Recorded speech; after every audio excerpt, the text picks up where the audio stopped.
Hello there, you beautiful people. My name is Willow, and welcome back to Supreme Commander Forged Alliance Forever, where today we're going to be having a really long cast on Seton, so I hope you're ready. Grab your popcorn, grab your popcorn, and grab your drink, get yourself relaxed and ready, because we have a banger of a match for you today.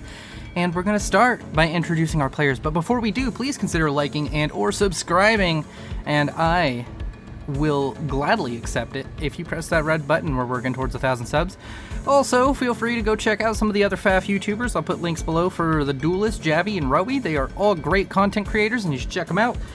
Enough shilling. Let's go ahead and get into introducing our players, starting with Team 1 at the top right, as always, and Team 2 at the bottom left. And we're going to start with the air player, a white Aeon going by the name of Gillobot. Then we move on to the rock player, as always, a cyan UEF going by the name of Swatoslav. Then we have ourselves the front player for Team 1. His name is Falcon. He is a red Cybran, and he is going first land. And then, last but not least, for Team 1, we have a pink Cybran. Oh god, I didn't realize his name. By the name of Alpha Shemale. Oh, say goodbye to the algorithm. It's not gonna like me now. Going first land. Moving on to Team 2, we have ourselves a yellow Seraphim by the name of Roscoe Pecco 2000 going first land. Then we have ourselves a purple Aeon Best Faction going first land by the name of Paralon. Then we have ourselves a green UEF by the, green Aeon by the name of David Voff Georgia, going first land and making his way to the front ever so spectacularly.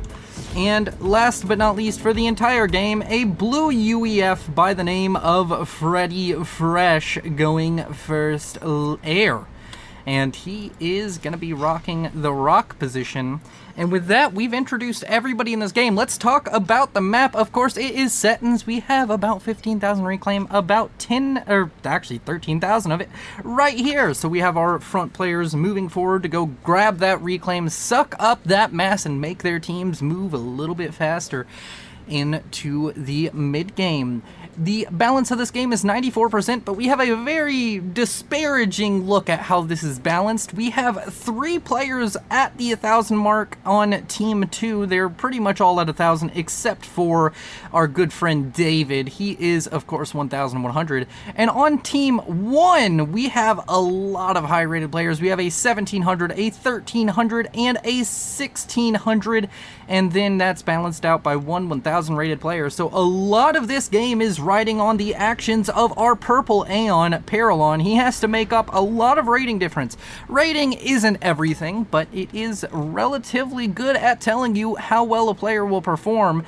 There are always flaws with every system, but this system seems to work pretty well. So we'll have to see if he can make any flashy, stunning plays, and if that will be enough for his team to win, or if the odds are against them, if they will be smashed in this game.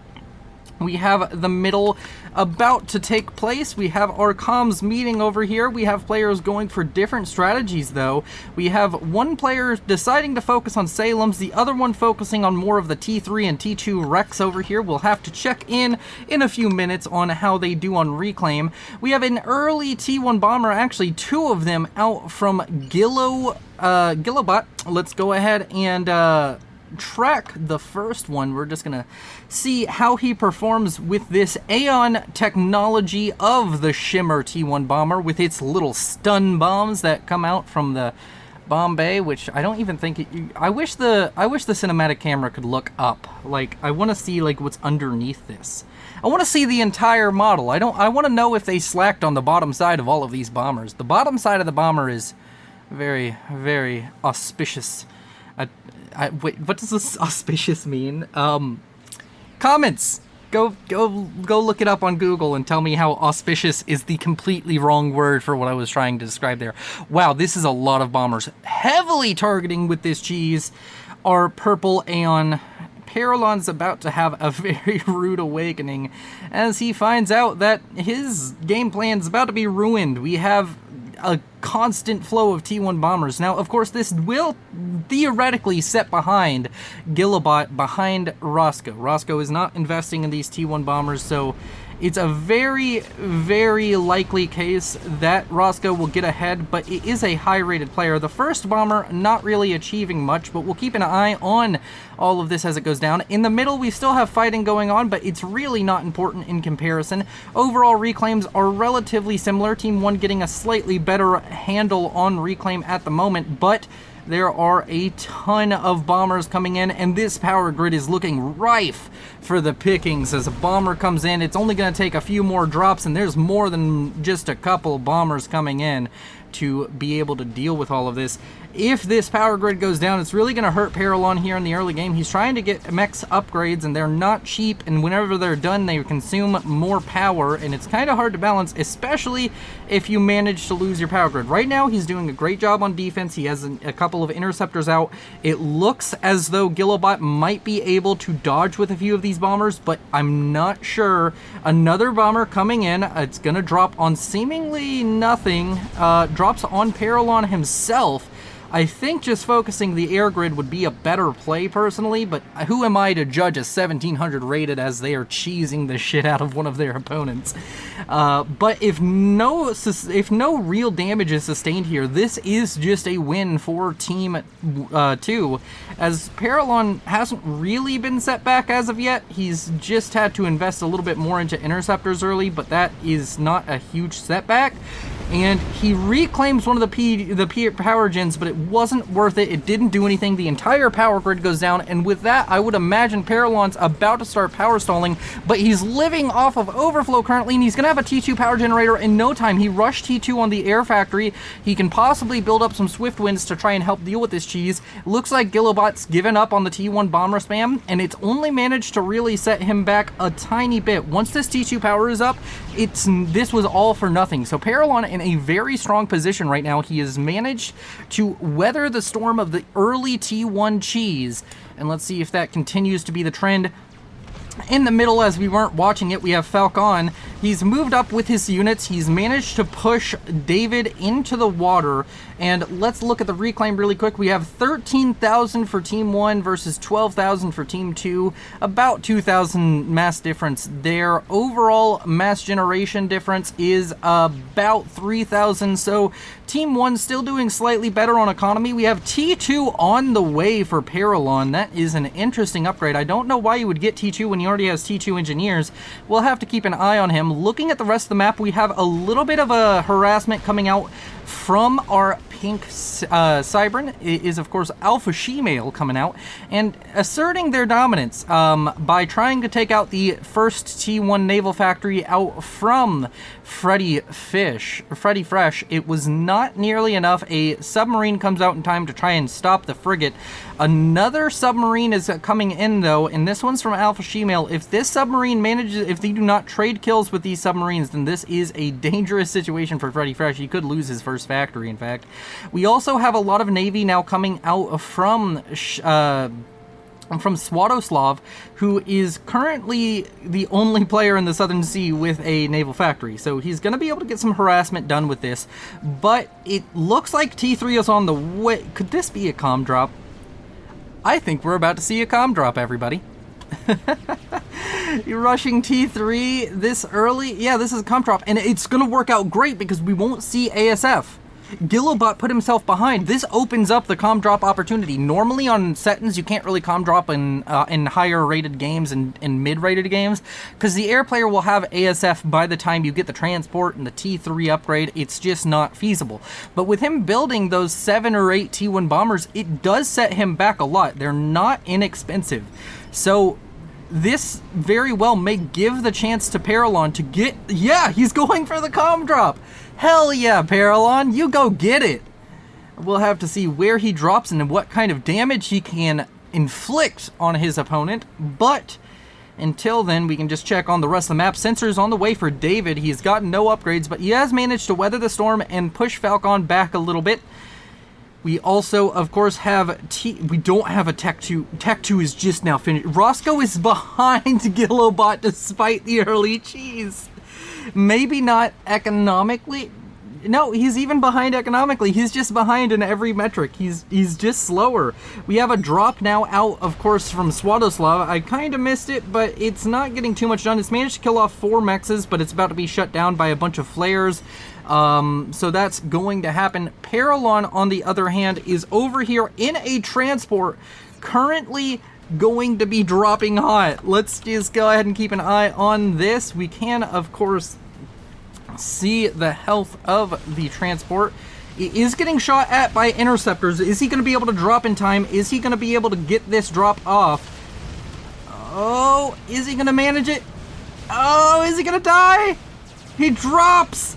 And that is exactly what you want to see if you are Team 2, because like there's no real air threat right now to kill him. Falcon is going to be coming back with a lot of units, but we already have an Oblivion up. He built that in record time. He literally just had enough mass to straight up build that. He's now building an anti-air. He's going to be building up some more T1 PD, and a lot of these units are coming in. There's a lot of units here. This cannot be discounted as an easy hold, but he's getting up T1 PD very quickly. He's going to be able to start killing off these T1 in rapid succession.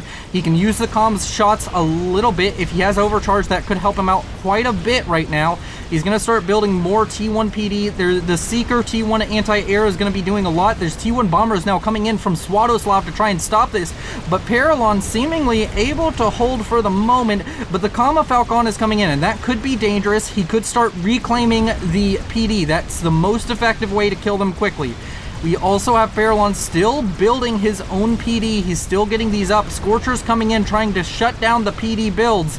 The Mantis count is thinning out quite heavily. As long as Paralon can weather the storm and keep getting up PD, he's reclaiming Mantis, or maybe just trees, or he was trying to. It's not quite working. He's building more PD. Falcon now coming in. He is getting shot by a PD, but there's a lot of damage now already onto Paralon. He's at a health disadvantage. He's going to build up more PD. He's going to keep trying to survive through this. There's some stuns going down onto Eruptors. I'm guessing that's T1 bombers or maybe Medusa causing that. Falcon going down very low on health. Paralon also very low on health. A lot of reinforcements now coming up from his ally David. Falcon's going to go down, and Paralon's going to survive the explosion down to 2,000 HP. Starts building a shield generator immediately to try and avoid any kind of airborne damage that may be coming in. But now we have David pushing up. He's going to have a lot of units to just pour in here. All of the units for Falcon are dead. It's full share, but that's not exceptionally important when you have no units to defend against the wave of green death coming in. Aeon on Aeon helping each other. We have ourselves Paralon and David up here in the front. They're helping each other out. Paralon's going to try and get his health back up into a safe spot. He's underneath a shield. He's trying to build a Transcender to help deal with anti-air. I think a flak might be better, but I'm not sure. And we have all of these units coming in now from David, just starting to plow through the former base of Falcon that's been transferred over to Swadoslav. It's going to go down very quickly. He has enough artillery to really kill structures fast. There's a T3 Mex. Oh, that's going to be painful. That's really going to be painful. Swadoslav would have loved to be able to hold on to that, but he's just not going to be able to manage it. And now we have Paralon. He's starting to build T2 power generator. No, he decides against it. He's going to need to start building more structure, more defenses. He's going to be under a lot of threat now. I'm sure now with T3 air finished up, that Gillobot is going to want to kill off his main competition in Paralon, the most experienced and very high-rated player. He's playing a very risky style, but I respect it. This comm drop going beautifully for Team 2. Now, looking at the navies, there is no navy in the southern pond now for Paralon. Paralon has abandoned the idea of playing navy, so that means that this comm drop has to get damage. It has to. There is no option. There is no in between. He has to continue to push this forward, because navy is what wins you the game 9 times out of 10 on this map. And even if he does all this damage, even if he kills this off, there is still the threat of just a mass cruiser out of this UEF player Swadoslav coming in and dealing massive damage to him. And if he loses his economy back home, he's gonna have trouble keeping up the attack in the front. On the northern side, Navy's looking a little bit more balanced, but of course Alpha Shemale, just slightly better than his opponent, is now going to start getting a advantage in numbers. Now, is that going to sustain? Because we can see that Freddy Fresh has managed to get up a lot of factories. He can start producing a lot of units very quickly. He might be stalling currently, but that won't be enough. We have Corsairs coming in, trying to snipe Paralon. I almost missed it, going down to under 100 HP for a second there, but he is going to manage to survive, at least for the moment. Is another Corsair going to be able to get a pass? I'm not sure. Paralon almost dead. Oh my word, I missed that. That was a Corsair snipe out from Alpha Shemale, but it just wasn't enough. Barely surviving. Gonna be building another shield in the front is Paralon. May want to turn off the shield in the back just for power regulation issues. Just try and keep his power up, but now he's getting shield. Shield is going to take a little while to complete. He is under a lot of danger. If these bombers came in right now, he'd be dead. But I'm not sure if Team 1 realizes that. There's a lot of T1 bombers now built up for Swadoslav. He could be using those to kill him off.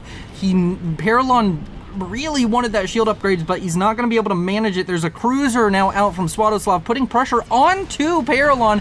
Paralon, the man over here with the plan, he's like a ODST from Halo. He's just coming in hot, dropping and killing people. He has another transport built up. He's going to place that really close to his comm. The shield is flickering, which may be enough. There's some interceptors around. There's still no ASF really out onto the field yet for Roscoe. He's just gotten T3 from the looks of it, and he now has shield on the comm. That's an extra 8,000 health. That's so huge. He managed to finish shield very quickly. He's going to start building up factories. He's going to start putting on pressure, but he's given a lot of time over to Gilabot, Alpha Shemale, and Swadoslav for them to just kind of get back into the game, to get into a situation where they can start combating this. We now have T2 land finished up for David. He's starting to build obsidians, and that may be a good call, but I'm not sure. We have cruisers out from Swadoslav starting to deal economic damage over onto the likes of David. They've already managed to deal so much damage to the main base of Paralon. So Paralon going to be in a rough position. He's just unable to keep his mexes here in the back, but he can always just kind of expand to Falcon's old base and just start taking this. He can get a lot of reclaim. Speaking of reclaim, 29,000 for Team 1, 27,000 for Team 2.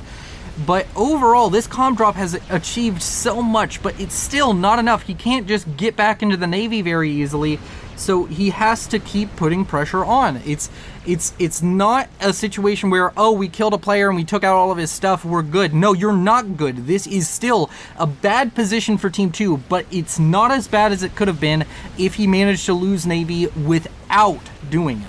It was a good play, but it needs to continue to be good. He's built a couple of tactical missile launchers.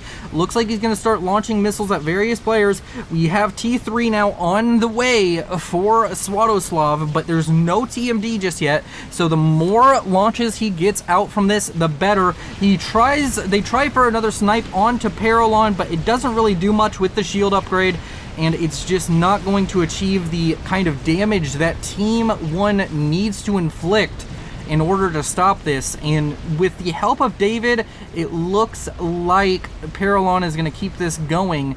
David did have his main push get shut down, but that is okay, at least for now. We have David now trying to get into the Navy on the southern side. He's starting to use hover spam to try and deal with all of these naval units, but it's just not quite working at the moment. We have a drop now out from Paralon. He's going to try and drop onto the island of Swadoslav, and Gilabot pulls his ASF back. He doesn't go and stop the drop. Of course, there are some PD built up now, so all of these flares won't really get very much done. But it is good that he's still looking for opportunities, still looking for ways to deal damage to his opponent. We have a bunch of T1 bombers now coming in towards Paralon. Paralon now having a large amount of production set up. He's building a lot of these Fervor mobile artillery pieces. The tactical missile launchers have been relatively successful in killing off multiple mass extractors, and that is going to be very, very unfortunate now for Alpha Shemale. Alpha Shemale was doing very well in the Navy, but now he's having to deal with this long-winded land incursion out from Paralon. The Halo 3 ODST come in and kill everybody with a hot drop. There are a bunch of Spectres now, but there's a ton of T1 anti-air, and T1 anti-air can kill off Spectres. Spectres with the slowest reload have the hardest time killing off a lot of T1 anti-air units. They have the splash damage, so if the units group up, it's a little bit easier, but it's just not quite there. We have T2 now completed. We have a T2 HQ back here for Paralon. He's just basically playing land now, and he is pushing forward, slowly building up more and more economy up here in the front to replace the economy he's lost in the back, and it's just starting to look kind of dangerous. We have a bunch of engineers on a transport now out for Roscoe. Looks like he's going to drop into the water. Maybe he's going to try and get involved in the naval fight, but the naval fight's going to be really tough. Swadoslav has a huge position right now. He's able to deal a lot of damage to the likes of Team 2, but Team 1 now starting to put pressure onto Swadoslav with all of these units coming out from Paralon. Of course, air is going to be an issue. There is still a massive air advantage out for Team 1. Gillobot with the early cheese didn't really set him back far enough for Roscoe, the lower rated player, to really stay ahead of the curve or keep caught up with him. So he just has all of the ASF. He has air control. There's a lot of anti-air being built now by Paralon, which is good, but at the same time it's bad, because every anti-air he builds is one artillery piece or one tank that wasn't built. We have some asylums now pushing up with the forces. We have transcenders now being built as he moves forward. We still have tactical missile launchers doing tactical missile launcher things. 9,400 mass killed on this Serpentine tactical missile launcher, managing to even kill off some of the eco of Gillobot. And it just looks like Paralon's going to continue to push forward and try and steamroll through his opponents. We have some T1 PD going up, but whenever your enemy is mainly building mobile artillery pieces, this just kind of doesn't work. We have a line of T2 PD that will be a little bit more dissuasive for this force to deal with. And right now, it looks like Paralon might be able to get some economic damage. I'd like to see this mass extractor go down. You just need a couple of fervors to be told to, like, yo, shoot this. In the southern side, we have a lot of Navy now being built up by Roscoe. Looks like he's going to go for a huge line of naval factories and try and just overwhelm Swadoslav, who's also trying to deal with this land incursion. And, oh my word. It's just a very difficult situation now for Team 2, but Team 1 also in a difficult situation. This large land army out from Paralon starting to get a lot of value, starting to kill off mass extractors, starting to get damage done, and starting to set back Swadoslav. Swadoslav in the Navy has been playing a very strong game, but right now having struggles with killing off the units getting sent in by David and Paralon. Paralon still pushing forward on this eastern flank. Looks like a mass extractor about to be T3, gonna go down. Yeah, there's no way this survives. Even if all these units get here, yeah, that's just dead. So Paralon just leveraging this position he's built for himself, but he's starting to have troubles. He's starting to have mass troubles. He's starting to stall. He's having trouble keeping himself in a good enough position to keep spamming. As cruisers are killing his eco on both sides of the map, he's just not able to keep up the mass to keep this push going. And just, there's constant purple units flowing out, but you have to ask, how long can he maintain this with all of his mass extractors on the front being killed and all of his mass extractors back home already dead? We have a bunch of blazes now starting to be spammed out by David, trying to get some kind of advantage in the Navy. These units very close to each other, but apparently neither side can really attack or see the other. David would have the range to attack with, no, he doesn't have the range with blazes. They're just staying outside of each other's range. Paralon up here in the front, he's managed to get into that pond, which gives him a little bit of safety. We have more units pushing in, starting to kill off more mass extractors here in the front line for Gillobot. We have a bunch of units still pushing forward on this eastern side, but these are mainly fervor artillery, and it's up against a bunch of tanks. Tanks kill artillery because tanks move, and artillery have kind of trouble with that concept. It looks like more mass extractors are going to go down, but it's just, I don't know how to tell who's winning right now. You know what? Let's look at Reclaim really quick. 39,000 for Team 1. Team 2 finally ahead on Reclaim with 44,000. Overall mass generation, Team 2 is behind. Not by a lot, but it's enough to be notable. And another big sore spot is just the fact that Roscoe just hasn't managed to build a lot of ASF. There's a ton of ASF now built up for Gillobot, but there's just very few for the likes of Roscoe. We still have very small groups of Fervor Artillery still dealing significant damage. This is a T3 mech that's probably going to go down to this artillery. Yep, it's just going to start chunking the HP out of that artillery, of that mass extractor. It's going to go down, and that's going to start hurting the economy and the mass generation of Gillobot. Looks like Swadoslav has managed to build up enough of a defense to deal with the likes of Paralon's aggression over on this flank. But I'm still unsure of if Paralon can use this position well enough to deal with the entire enemy team. It's a constant defensive battle for Team 1, but Team 2 also is having that, but they're having it with the Navy. And over here on the western flank, we can see the Navy of Freddy Fresh is just getting destroyed. We have a Neptune-class battlecruiser on the way, but that's not going to be done in time. Well, maybe with these torpedo bombers coming out from Roscoe, this can be a hold, but Alpha Shemale, oh, he doesn't have anything to deal with the submarines. No, this is just good. This looks bad, but it is actually good, because now Freddy Fresh he's going to have naval control, and he's going to have T3 Navy. He's going to start being able to produce Neptune-class battlecruisers, which are really good into T2 Navy, or even Summit-class battleships. We have Restorers now coming in to threaten onto the comm of Paralon. David's still up here with his comm, but not quite doing the same strategy as Paralon of just getting up a lot of stuff. A ton of cruisers right here for Swadoslav, making any kind of air attempt from Roscoe just suicide. There's so many cruisers now out on the field. It's just the only way Paralon survives air is through structures and mobile anti-air. He doesn't have the support from his allies. He's very much so fighting a one-man war against all three players at the moment. It's gone pretty well so far. He hasn't hit too many setbacks, but he's still he is the weakest economic player right now, down to 29 mass a second.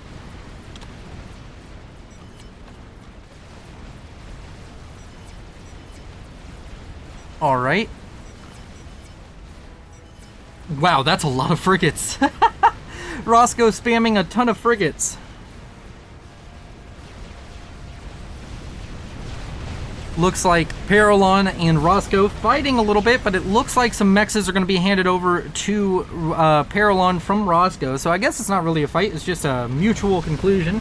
Paralon now over here having to build T1, or no, he's building T3 anti-air and T1 anti-air to try and deal with the Restorers on him. The Restorers will take a while to kill him, but is he going to be able to build enough anti-air to deal with this? The Restorers have to transfer over onto shooting the Transcender. The T1 anti-air is going to be able to deal some damage. It's going to be slow, but the Restorers do eventually die to T1 anti-air. They have a ton of health, that 6,000 health just floating around in the air, dealing a lot of damage as well with their high DPS.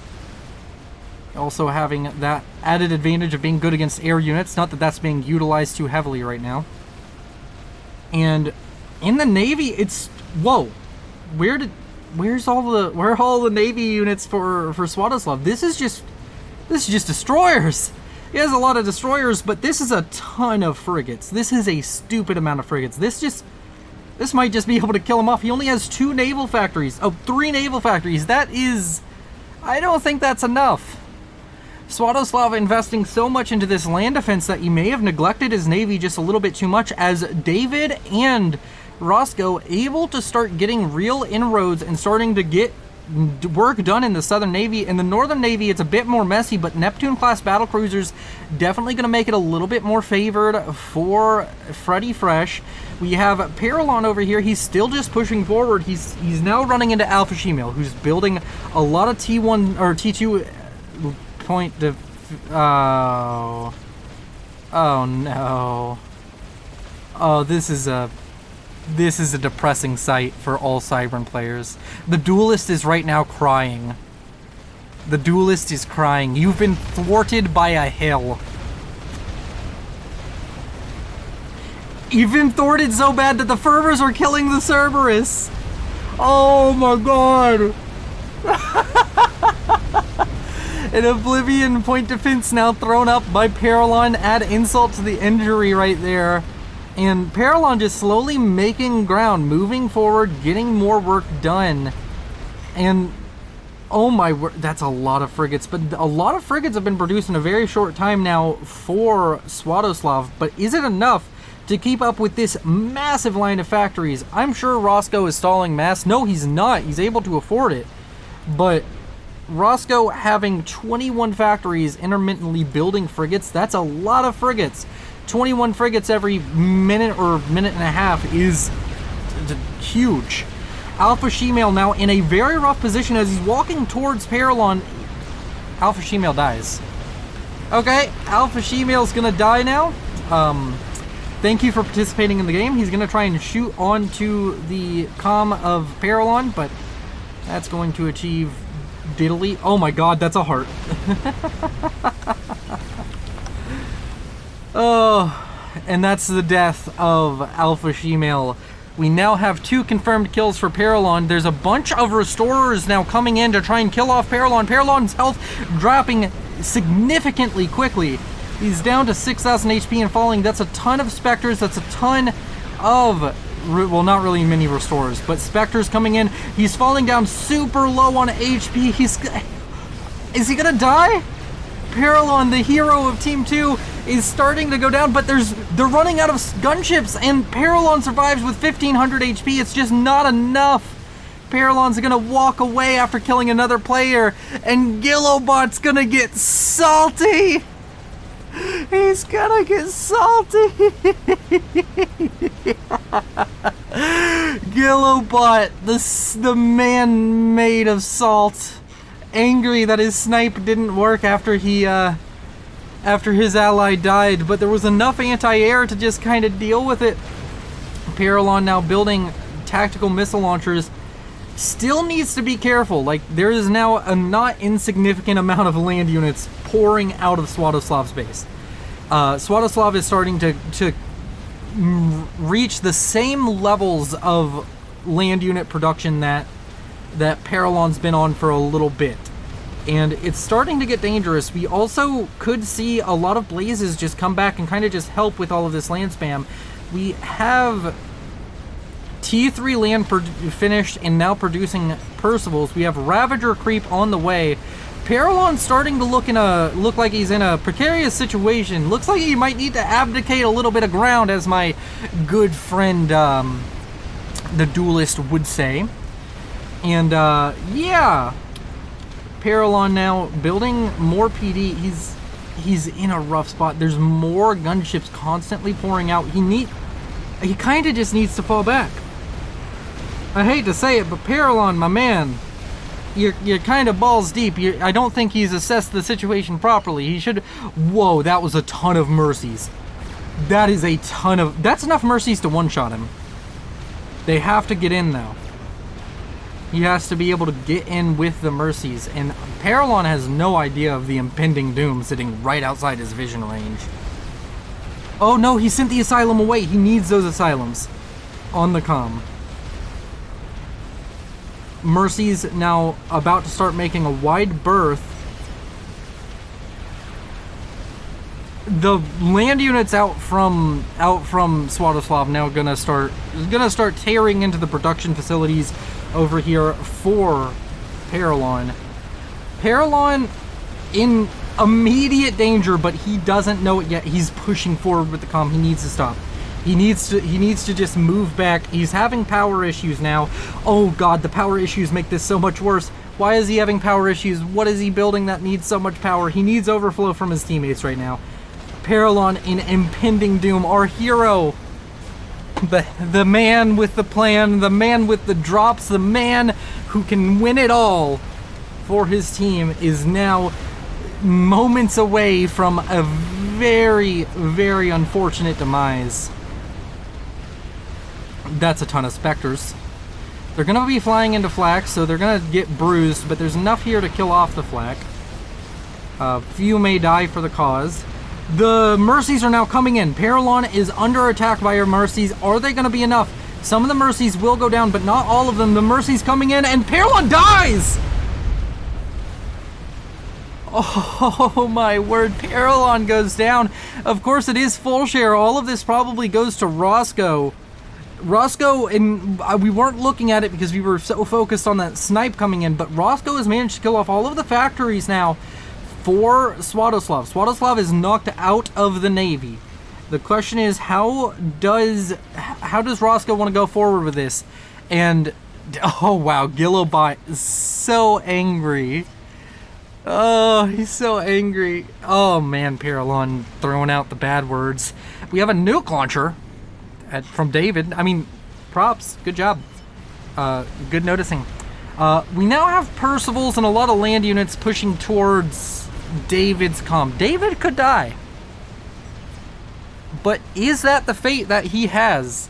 Is that his fate? Is that what's going to go on here? Or is he going to manage to get away? The Percivals starting to run down the comm. Oh, that's a dead transport. That transport could have been given over to David. An experimental is finished for Roscoe. That... What? Wait. How many ASF does this man have? Roscoe? How many ASF? He has 6 ASF. Gillobot has 92.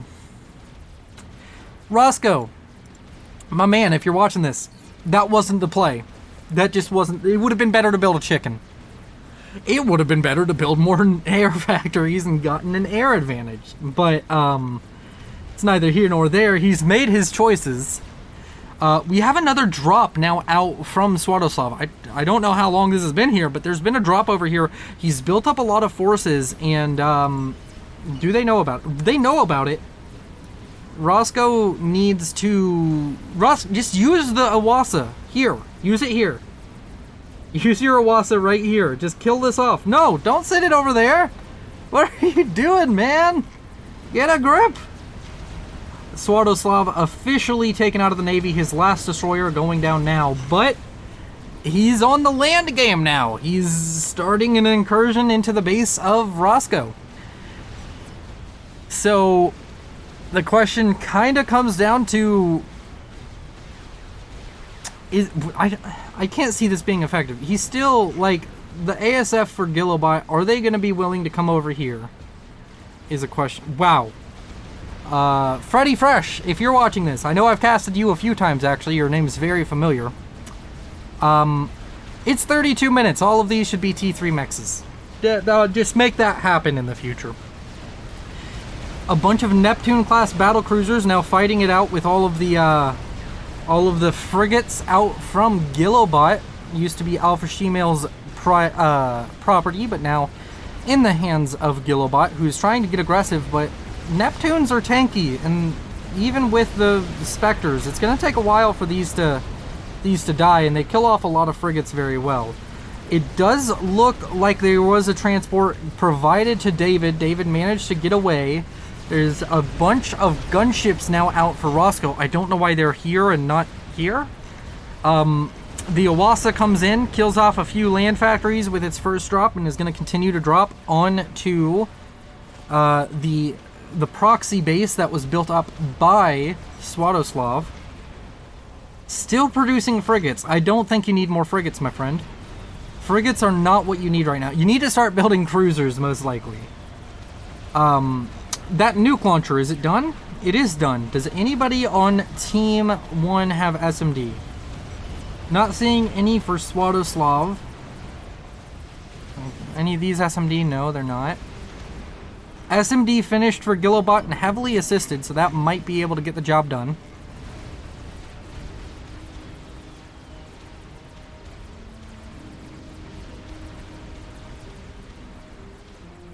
Alright, let's take a step back. Let's look at the numbers. I know you all are FAF people. You like numbers.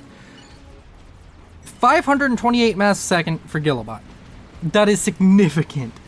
183 for Swadoslav. He's having a little bit more trouble as he's losing ground. Roscoe is overflowing with 371. 310-ish for David, and Freshy sitting on 230. So these players, the economies are definitely in favor of Team 2 now. Team 2 has an economic advantage. Team 1 has the advantage of having just kind of players that know what to do with the mass better. It looks like Team 2 is having trouble spending their mass, whereas Team 1's having trouble with getting enough to beat Team 2 over the head with.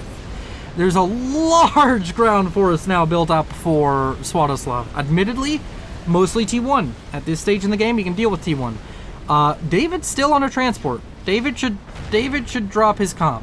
You should get off of the transport. Yeah, off of the transport. Yep, there we go.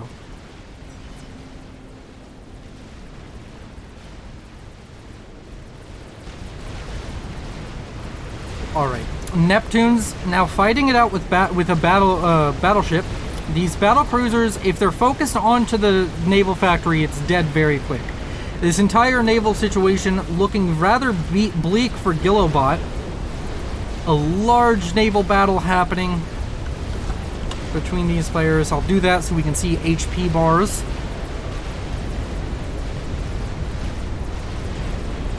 The battleship goes down, the T3 HQ goes down. That is the Navy and the North 1. So now Team 2 has both navies won. Where is the... Oh, there's the Iwasa. It's coming in. It's bombing this side island. There's not enough ASF for Roscoe to win an ASF battle, but there seems to be enough to kind of keep Gillobot from going in, or maybe Gillobot's just kind of bogged down with how much micro he's having to do for other things. He has a bunch of strat bombers coming in. There's one cruiser here, so these strat bombers, if they are going for the Navy, will be able to kill off the Neptunes pretty easily, but it's too little too late. These Neptunes are going... They've done their job. They've killed off they've killed off the tech. They've killed off enough of the units. They've done what they need to do. Unless he's planning to just constantly use strat bombers over here, which he could do. I mean, there's no rule against it. Yeah, the strat bomber is going to kill off the Neptunes quite easily. The Iwasa now over here in the middle, 55 kills, still no rank of veterancy. It's managed to get more value than I thought it would with the air disadvantage that we were looking at. We have a bomb dropping on the front of this army. It's going to kill off a large swath of them. 19,000 mass killed, still not worth building an Iwasa, and now the Air Force of Gillobot is coming in. Gillobot is coming in for this Iwasa with a vengeance. The question is, how well does Roscoe micro this? Because Gillobot's going to do pretty well. It looks like Gillobot has probably just given an order to attack the Iwasa. He's willing to sacrifice a few ASF to get rid of this experimental. The Iwasa is going to start falling back. It does drop a bomb on some engineers just for, I guess, shiggles. But now a lot of ASF getting shot in the back by Roscoe's ASF. Is that gonna be what he needs? He has more ASF incoming. The Iwasa's going on a slim fast diet as it starts to get shot down by all of these ASF. A few ASF pull off to fight the engagement with the other ASF, and a few ASF follow to kill off the Iwasa that was very well microed. In the end, Gillobot's gonna lose a lot of ASF, but Roscoe's gonna lose every ASF, so I'm not quite sure if that was worth for Gillobot, but I think it was. I think that he just comes out of this all win. We had another drop out from Swadoslav over here. He's yet again managed to get up more factories over on the other side of the map. He's just constantly trying to put pressure on this southern side where it just seems like there's not really a good defense. There's a ton of Riptides now, which Riptides can kill frigates, but there's a lot of frigates. That's not going to work very well. A nuke was launched out from David. Looks like it might be going for the airbase. It is going for the airbase. It's going to be going for here, here, or like here. Because you could say airbase and he could just like take that as white. I guess we'll just do this, and wherever it lands, we'll get a pretty explosion.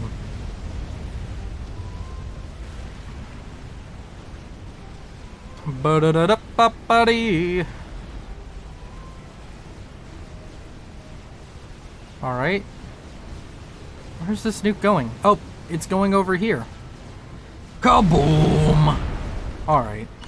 Well, that killed off a couple of mass extractors. May have been worth it. There's a GC now on the way for David. He managed to stop the attack from Swadoslav, which is relatively important. We have a lot of cruisers now being produced. We have three factories with assistance producing cruisers. Do we have any other factories upgrading to produce cruisers? No, we don't. So 3 factories constantly producing cruisers. That's going to be a significant amount of cruisers just coming onto the field. And right now there's a lot of ASF kind of just dying over the Navy.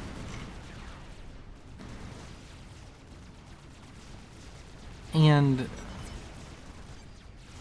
as it looks right now, it's starting to look like Team 1 are kind of running out of steam.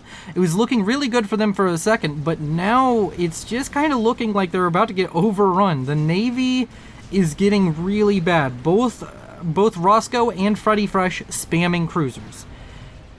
David finishing a GC. David, surprisingly, a pretty strong economic player right now. He's managed to play the front very well. Of course, he had a lot of help from Paralon and just kind of winning the front, but he's doing pretty well. Wow. No, David, if you're watching, you have to remember that you did this. It's okay to do it if you're panicking. It's perfectly fine to build the line of PD, but you can't keep doing it. This is expensive. 15 mass a second may not seem like a lot when you're making 200. Still significant. Don't do that. Oh, man. We now have cruisers amassing in the Southern Sea. There's only one TMD, so this is just going to be an issue. We have, we could see some, oh, that's going to be a power generator going down. Does Swadoslav need that power generator? No, not really. He can survive without it. He's starting to build support commanders. He has a lot of factories. He's still trying to use Riptides to break through this, and oh my word, that's a lot of mass. Using Riptides to try and break through frigates is difficult. Not necessarily impossible, but you need a fuck ton of Riptides, and I think he's given up on it now. He may still have like a couple factories making Riptides, but he's not throwing everything into it like he was a little bit ago. And Gilobot has built a GC. The anti-nuke is going to have multiple nukes loaded at the moment. We have a lot of salt going on. We have an FAA. We have no other plan. The dead guy speaks. The only reason you're alive is because of me not saying that. Chill, Para. We won. No. Okay. Okay. Wow, man. Very salty players. Paralon, the hero of Team 2, getting a lot of criticism from Roscoe, who hasn't played a great game, but he has done a lot, especially in the Navy. They should have just let him play Navy, honestly, because like it's what he's doing it way better than playing air. That's a lot of reclaim going on. And Yelona Os on the way for Roscoe. But the cruisers are kind of just winning it now. There's enough cruisers that it's kind of just winning it. Wow, he managed to get some engineers over here. He built up a triad. Gunthers, I guess, are an option, but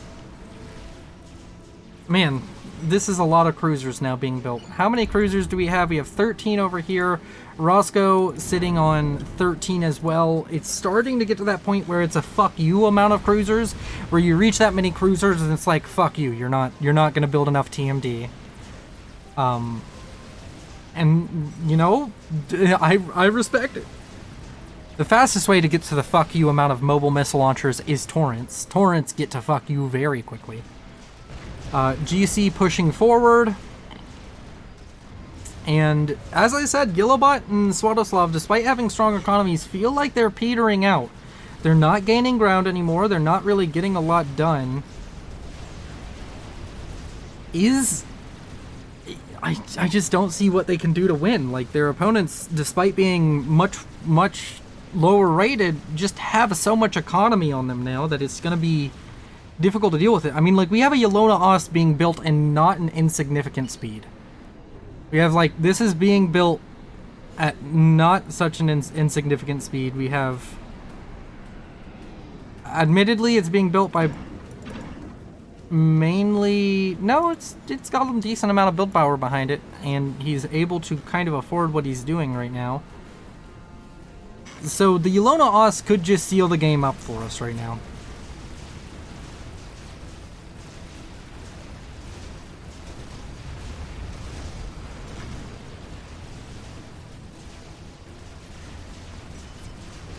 And it just seems like a slow bleeding out death right now. We have a ton of torpedo bombers coming in, but this is a lot of cruisers.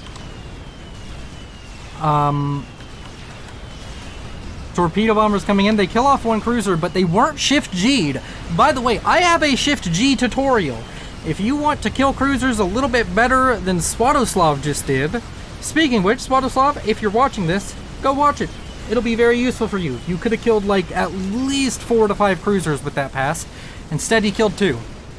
But that's neither here nor there.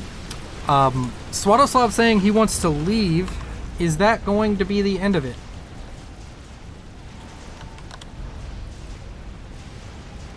Gilobot agrees, so I guess they're both about to leave. A nuke has been launched. Swatoslav says GG. We have a very pretty explosion. Oh, he control K'd everything. Very pretty explosion. And same thing with Swatoslav. And that's the end of the match. Thank you all for watching. You all have been beautiful. Thank you to my patrons, Timothy Calderwood, Sergeant Syphilis, Akenbosch, Icy Nightmare, Nogthar, Idle Betazoid, and Mutant Gene Pool for being patrons. You can also check out my Patreon if you want to be there. Like and subscribe if you enjoyed the content. I'll see you in the next cast. You all are beautiful. And bye-bye!